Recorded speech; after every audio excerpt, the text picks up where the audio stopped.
안녕하십니까. SRV 문명동 본부장입니다.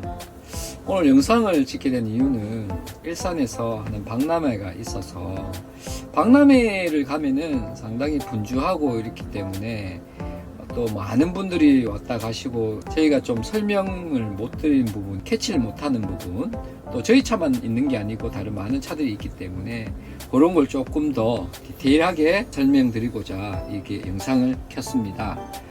지금 경유차가 단종되고 있는데 따로 LPG 차량 안 하시는 이유랑 경유차 장점을 알고 싶어요. LPG 차량은 저희가 아직까지는 제작을 하고 있진 않고요. 저희가 이제 이 소식을 접한 지가 작년에 접했습니다. 그래서 LPG 차량보다 경유 차량을 확보를 많이 하는데 총력을 다 기울였고요. 그래서 저희가 한 30대에서 40대 정도를 해서 지금까지 남아있는 대수는 한 20대 정도가 남아있습니다. 그래서 20대 가지고 경유차를 계속 제작을 하고 있고요. 요게 끝나면은 뭐 LPG로 갈지 안 할지는 그때 봐서 다른 데도 LPG로 지금 제작을 하고 계시더라고요. 그래서 그 사항, 그 LPG의 단점도 상당히 많은 걸로 알고 있어서 일단 그 사항을 보고 지켜보고 저희가 제작할 예정에 있습니다. 경유차를 저희가 고집하고 이렇게 하는 이유는 경유차의 주유 관련 관계, 예를 들어서 어느 섬에 들어가면은 LPG는 조금 힘들어요. 특별히 경유차의 장점은 주유 관계입니다. 주유 관계. 섬에 들어가면은 주유할 데가 없어요. LPG들은. 그래서 마음 놓고 섬이나 아니면은 일반 노지에 가기가 조금 쉽진 않지 않나. 경유는 섬에도 뭐 주유소가 다 돼 있기 때문에 그래서 저희가 LPG보다는 경유를 고집하는 거고요. 경유는 어디든 시골에 가도 되고 어디든 가도 근방에 다 있기 때문에 경유차를 이제 고집하는 거고요. 두 번째는 힘입니다. 힘이 LPG보다는 더서 뭐 디젤이 좀 낫다 이렇게 많은 평을 받고 있어서 물론 LPG도 뭐 LPI 엔진 해가지고 지금 뭐 마력수를 올렸다 하는데 아직 그거는 검증이 안 되는 부분이어서 제가 뭐 이렇다 저렇다 얘기하기는 조금 곤란할 것 같습니다. 현대에서는 마력수를 올렸다고는 얘기는 합니다. 그러나 지금까지는 디젤이 보편화가 돼가 있고 기름 열 때 어디서 가든 열 수가 있어서 아직까지는 저희가 확보한 물량도 많고 지금 저희가 캠핑카 업계에서는 가장 많이 확보한 걸로 제가 알고 있습니다. 이번 전시회에서 이걸 다 계약이 되면은 그 다음에 LPG나 이런 거를 고민할 예정이 있습니다. 뭐 LPG가 만약에 적용되더라도 기존에 있는 거기 때문에 틀이나 이게 똑같기 때문에 바로 이제 적용할 수 있는 부분이라서 크게 뭐 염두에 두고 있지는 않습니다.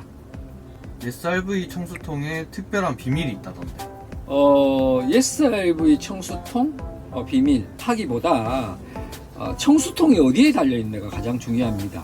그리고 재질이 뭐냐, 어떻게 설치를 했고 어떻게 청수통을 운영하고 이런 것에 따라서 청수통 위치가 상당히 중요합니다. 지금도 이제 청수통은 이 소파 밑에 있습니다.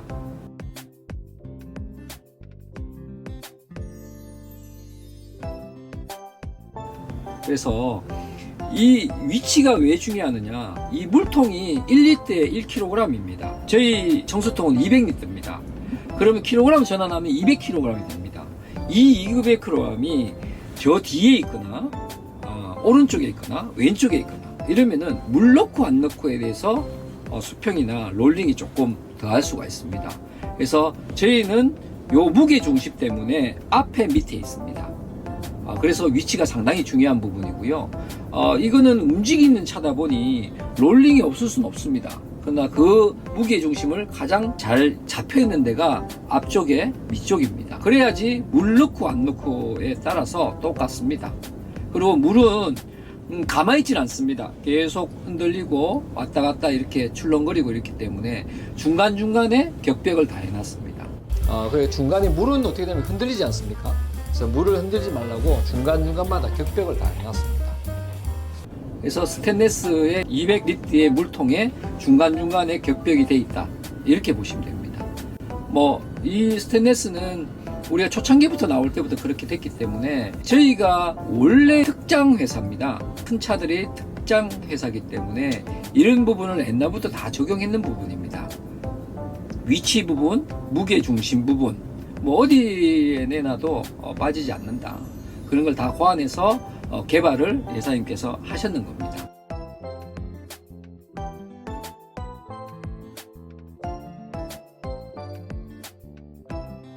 그래서 무게중심이나 이런 거는 캠핑카 중에서는 가장 낫지 않나 이렇게 보여지고요.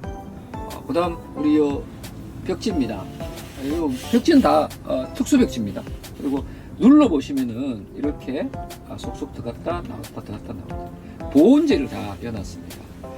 이 보온재에 이제 뭐 일반 유저분들이나 아니면은 저희처럼 사용하신 분은 보온재에 대해서 엄청난 저거라고 생각하시겠지만 일반 모르시는 분, 이 보온재였다고 뭐 요게였다고 이렇게 얘기하실 수 있지만 그렇지 않습니다. 이 보온재가 어느 정도 효과를 발휘하냐면은 결로, 보온, 이 캠핑카를 운영하면서 어마어마하게 차지하는 비중이 엄청 많습니다. 그 결로 부분, 보온하는 부분, 이거를 이런 부분을 위해서 저희가 전체 다를 보온재를 다 쌓는 겁니다. 자, 이 보온재의 원가는 사실 뭐 얼마 안 하겠죠. 원가는 보온재 이분들이 얼마 하겠습니까? 그러나 여기에 작업하고 하는 상당히 작업이 난이도가 많습니다. 그래서 여기에 보온재를 하고 다시 벽지를 하고 하면은 저희 차도 막 짝 그랬지만 여기 위에 보시면 살짝 우는 게 있습니다. 요거는 저쪽에 보시면 살짝 울게끔 저 보입니다. 저거는 보온재를 안 넣으면 훨씬 인테리어 부분에 훨씬 뛰어나게 이쁘고 할 수가 있습니다. 그러나 미적인 것보다는 실리주의, 그러니까는 보온재를 넣음으로써의 보온 효과나 결로 효과를 저희가 더 비중을 많이 두었다. 물론 이쁘게 만들고 이런 건 중요하겠지만 그런 안 보이는 부분에 신경을 어마어마하게 많이 썼고요. SRV 제우스는 오래됐습니다. 그래서 옛날부터 이렇게 만들었기 때문에 옛날에 에라됐는 부분, 유저 우리 고객님들이 어필했는 부분을 다 보완해서 다 만든 차량이기 때문에 지금 차량은 거의 뭐 무결점? 그러긴 좀 그렇나? 무결점입니다. 제우스가 특히 가구를 많이 강조하는데 제우스 가구의 장점이 뭔가요? 저희 가구는 계속 제가 영상 찍을 때마다 이 멜라민 가구 강조를 많이 합니다. 그리고 이 가구에 멜라민 가구를 소재로 해서 저희가 제작을 하면은 이 캠핑카는 움직이는 집입니다. 그러면 어떻게 되겠어요? 가구가 움직이면 어떻게 되겠습니까? 소리가 자꾸 납니다. 그러면 그 소리를 어떻게 돼요? 왜 납니까? 마찰이에서 납니다. 그럼 그 마찰이에서 가구끼리 부딪혀서 깎아먹습니다. 그러면 소리가 어떻게 돼? 나중에 더 많이 납니다. 세월이 지나면 훨씬 많이 나고 운행 중에 시끄러워서 제어가 안 될 정도의 소리가 많이 납니다. 그럼 저희는 어떻게 고안됐느냐? 어느 정도 강도가 있어야 됩니다. 그래야지 저희는 한 옥지씩 격자로 해놨습니다. 중요한 부분만 저희가 피스를 쌓아놨습니다. 중요한 부분만. 그래서 한 옥지는 어때요? 이런 식으로 격자로 되어 있습니다. 딱 자리만 잡히면 소리가 그렇게 많이 나지 않습니다. 그래서 이게 어느 정도 가구가 강도가 있어야지 이게 효과를 발휘합니다. 그리고 저희가 멜라민 이 강도를 계속 주장하는 이유는 이게 어느 정도 1년이나 2년 쓰신 분들의 생활 스크래치는 정말 중고답습니다. 저희는 이 1년이나 2년 쓰신 분들은 이 저희 거 생활 스크래치 거의 없다고 보시면 됩니다. 그래서 내가 이걸 관리하고 할 때 상당히 용이합니다. 그래서 저희 차가 렌트카도 많이 계약하고 이렇게 하겠지만 중고시장에 상당히 고가로 거래가 됩니다. 본사에서는 이 SRV 제우스 차량이 의뢰가 들어오지 않습니다. 거의 뭐 고객님들이 카페나 이렇게 통해서 거의 직거래를 많이 하시고 금액대는 상당히 높습니다. 거래 대금을 보시면은. 그래서 그거는 제가 하는 것보다 시장을 한번 이렇게 살펴보시면은 감가상각이 가장 적게 된다. 매매가 엄청 빠릅니다. 중고 시장에서는 상당히 인기가 좋은 편으로 제가 알고 있습니다.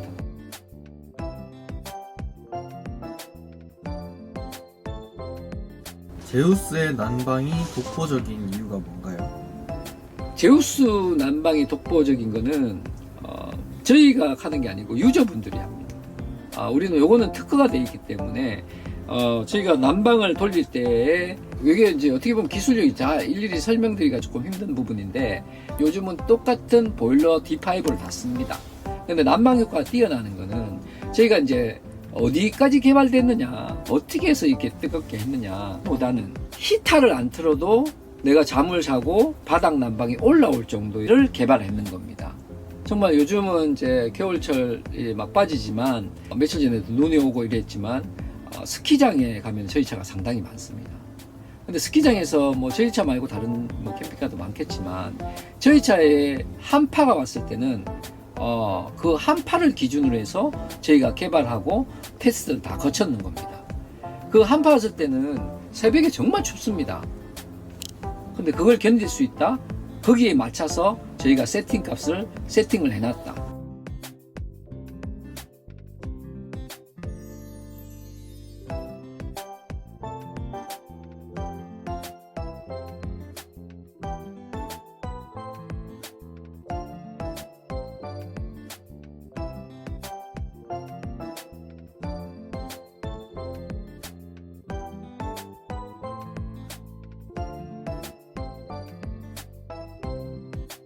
그렇기 때문에 난방에 대해서는 너무 뜨겁다, 뭐 너무 덥다, 저희는 히터 틀 필요가 없습니다.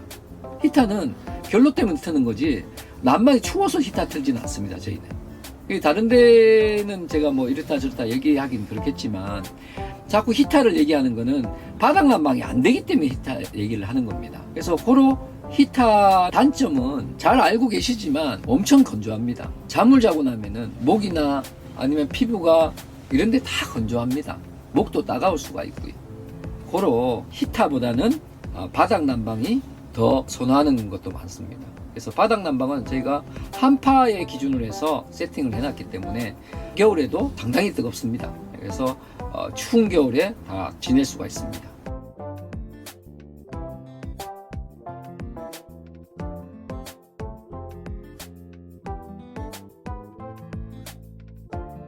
자, 열봉에 대해서 잠깐.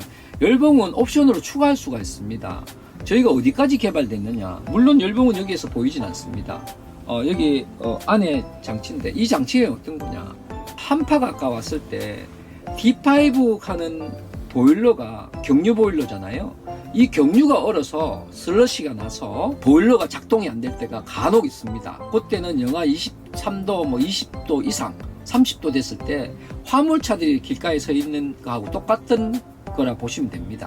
그건 경유를 슬러시 나는 게 그 연료 펌프가 땡기질 못해서 경유차가 못 가고 보일러도 맥 마찬가지입니다. 슬러시 됐기 때문에 경유 기름 못 땡기기 때문에 보일러가 꺼지는 겁니다. 이럴 때에 우리가 어떻게 했느냐, 열봉으로 장치해 놨습니다. 열봉이 뭐냐, 남아있는 전기로 이 보일러를 돌리는 겁니다. 그러면은 이 남아있는 전기로 보일러를 돌리면은 어떻게 됩니까? 다음 날까지 추위에 떨지 않고 저희가 캠핑카에서 지낼 수가 있습니다. 다음 날 해가 뜨면은 녹으면은 그때 차량이 운행될 때 그때 움직이시면 된다. 그래서 열봉까지도 저희가 개발을 해놨습니다.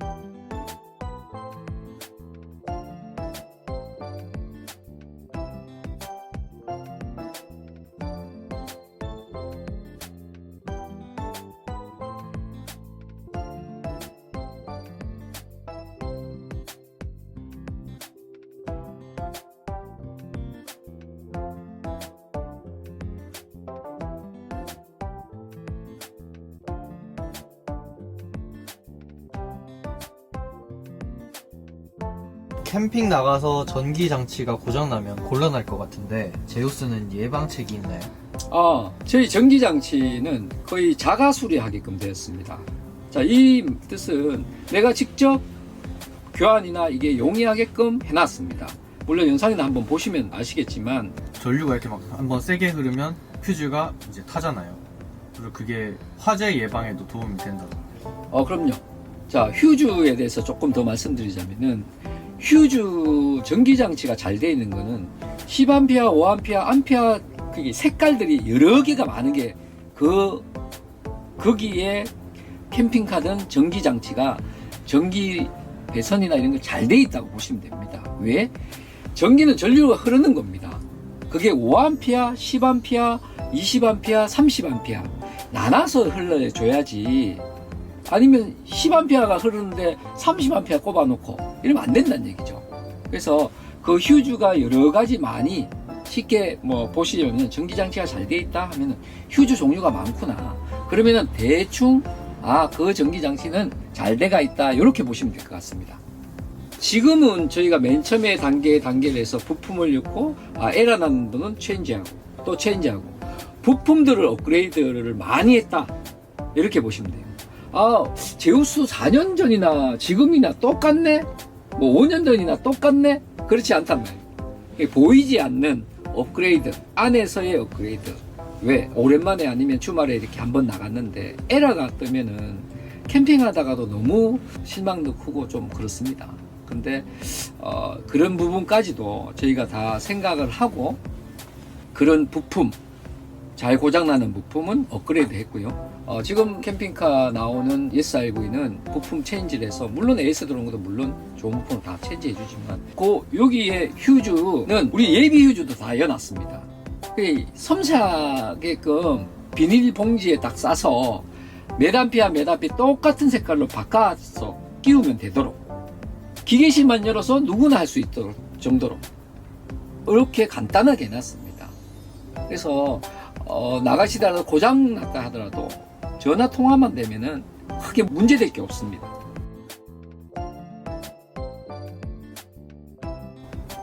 캠핑카 주행 충전하는 정품 현대 알터만 고집하는 이유가 있을까요?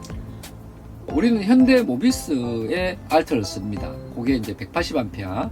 지금 달려있는 거는 기존품은 120A 이렇게 있지만 180A 정품을 씁니다. 정품 쓰는 이유는 다른 거 없어요. 정품 쓰는 이유는 안정합니다. 전기를 안정적으로 공급해 줄 수 있는 알터가 그 장치이기 때문에 우리가 정품을 쓰고 있습니다.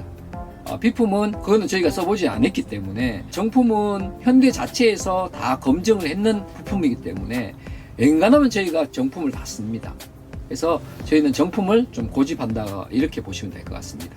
우리 그 인사철 배터리에 보시면은 알트가 높다고 그걸 다 원래 이제 자동차에 들어가는 전기가 있습니다. 그건 한 50A 정도 먹습니다. 그게 이제 시동이 걸고 라이트도 켜고 깜빡이 넣고 하는 절대 전기라죠. 뺏길 수 없는 전기. 이 전기 외에 너무 많은 시드가 또 10%밖에 안 들어갑니다. 그렇기 때문에 뭐 200mA 이렇게 써도 600A에서는 그걸 다 받아들이지 않습니다. 그렇기 때문에 굳이 높은 걸로 쓰실 필요는 없을 것 같습니다. 180A 정도 정품을 써도 충전될 만큼은 다 충전된다. 이렇게 보시면 될 것 같습니다. 이 냉장고를 돌리기 위해서는 냉장고가 몇 암페어 먹느냐? 5A 정도? 이 5A, 6A 이 정도 먹으면은 이게 24시간 돕니다. 대충 120A 플러스 마이너스 이렇게 먹습니다. 근데 요게 제일 좋은 게 태양광입니다. 태양광은 자기가 알아서 태양이 있을 때는 충전을 시키고 없을 때는 충전을 안 시키고 요게 하루 일조량을 계산해 보면은 한 120A 정도 충전되는 용량이 어디냐? 한 800W. 400W짜리 완판 2장짜리가 가장 좋다. 그래서 800W가 가장 이상적이라고 저희가 얘기를 하고 있습니다. 400은 아무래도 적지 않나 이렇게 보여지는 거고요. 800이 가장 이상적입니다. 본 옵션으로 더 추가할 수도 있습니다. 네. 그리고 이런 질문을 제가 많이 듣습니다. IoT 적용하냐는 적용합니다. IoT에 대해서 문의를 제가 많이 듣습니다. 근데 저희는 IoT도 가능합니다. 그러나 저희가 막상 해보니까 개발하고 이런 것도 거의 다 돼 있습니다. 근데 직관적인 게 아무래도 나갔을 때 좋다. 그거는 관리비도 있고 만약에 AS 걸렸을 때는 100단위가 높습니다. 액정이나 이런 거.